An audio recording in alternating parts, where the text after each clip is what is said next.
Hello. It is the rear hold guy with the week 12 report.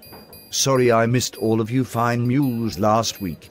I was simply too busy with gambling and porno. I am broadcasting from the Rim Ram Tavern in the fine city of Santa Fe Springs.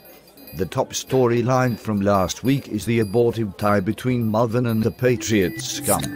The Patriots scum nearly had his third tie of the year, but due to some chicanery from NFL officials, this fuckface got a win instead of a tie.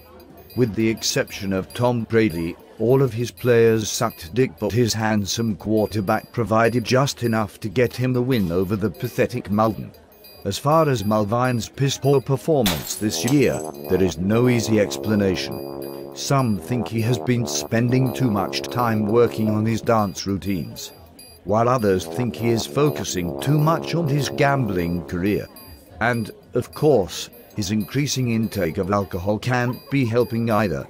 Despite 28 points from Eli Manning this week, Mulvin came up short again. Mulvin also got 1 point from Antonio Gates in each of the past 2 weeks. Yet this stupid son of a bitch continues to start Gates every week. Mulvin has had Gates on his team for 5 years straight now, and he seems to have some sort of homosexual attraction to Gates.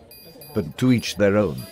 Potted Meat remains our number one team after 2 straight outstanding games from his ogre rookie quarterback. That ogre can run like a motherfucker. Potted Meat is now sitting at 9-3. Next up is Koljammer. He remains on Potted Meat's ass. I like the sound of that. Bricky was in panic mode a couple of weeks ago regarding his shit-ass QB situation, but he may have scummed his way to a playoff berth with the pickup of Colin Kaepernick. Julio Jones has come up big for Koljammer as well, and no mules can match his fine pair of running backs. However, he does have a big-time shit-ass on his hands in the form of Deshaun Jackson. D-Jack has now scored 0 for Brick for 2 weeks in a row. Yet Bricky continues to trot this sorry-ass motherfucker onto the field. Hey Bricky. Word of advice. The Eagles suck. Nick Foles sucks. D-Jack will not be scoring anytime soon, you goofy motherfucker. On a side note, Bricky has retired from porn videos, but he does produce wacky comedy videos, and you can see some of these fine productions on our league site. His long-time fascination with rap and dancing can be seen in these videos. Next up is Morthog. Morthog is the hottest mule in this fucking league at the moment.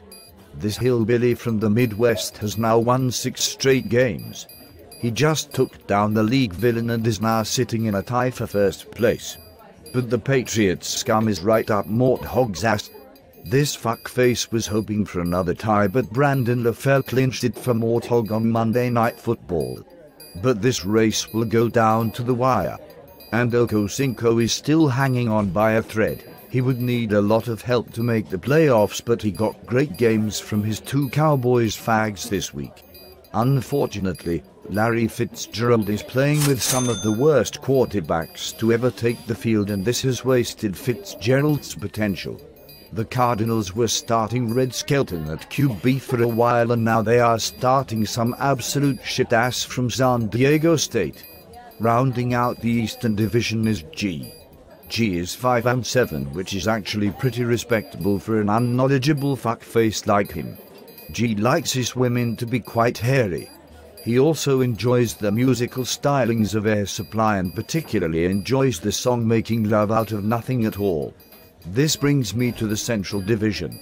Jelly Roll tanked it this week and lost to the lowly Vicks Pits. He left Cam Newton on the bench, and this cocksucker scored 41 points. Pecker is creeping up Scott's ass. Both in fantasy and in real life, I might add. Are we looking at an epic collapse by young Scotty? Will the feared Pecker rear his ugly head and swoop in on little Scott's first ever playoff berth? Stay tuned. This week's Jelly Roll vs. Peckers match might be one of the most important in Shirtless Mules League history. Pecker appears to be rising like a phoenix from the ashes. This son of a bitch just put up 134 points this past week and appears to be peaking at the right time. Scotty needs to silence the mighty Pecker this week once and for all. So, word of advice, Scotty. Take some time away from your usual busy schedule of fisting gigantic black sluts and try to focus on your team this week. All up and you got hit hard by injuries this year, and this derailed his once promising team. And Vix Pitts is actually showing some pride at this point. This former league patsy has now won 2 straight and just put up a big point total in his stunning upset of Jelly Roll. And Martin's late surge means that the new league ass clown is none other than 2-time league champion Mulvin. Mulvin has now lost 6 straight. In the 12-year history of this league, Mulvin's 2012 team will go down as one of the all-time worst. A great big leaguer, my deco to you, Mulvin. Well, that is all for now. Good luck to all during the last 2 exciting weeks. Next week, I will be broadcasting from Spanky's Adult Emporium in the fine city of Santa Ana. Baba Booey. Baba Booey. Baba Booey.